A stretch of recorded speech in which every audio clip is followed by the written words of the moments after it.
Manalangin tayo sa ngalan ng Ama, ng Anak, ng Espiritu Santo. Amen.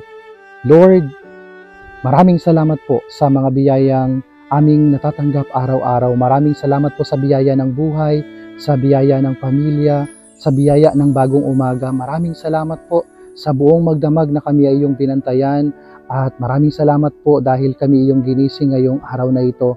Panginoon, isinusuko po namin sa iyo ang aming mga buhay, ang buong araw na ito. Kayo po ang manguna sa amin, Panginoon, at kayo po ang masunod sa lahat. Nawa, Panginoon, ang mga araw sa aming buhay ay maging kalugod-lugod sa iyo, at nawa ay masunod namin ang iyong kalooban. Panginoon, hinahayaan na po namin na kayo ang manguna sa bawat hakbang ng aming mga buhay.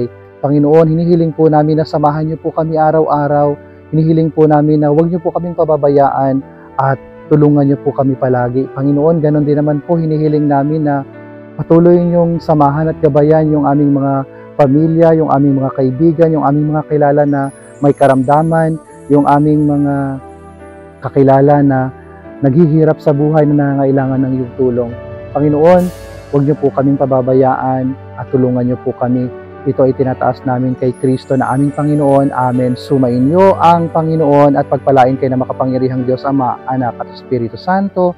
Amen.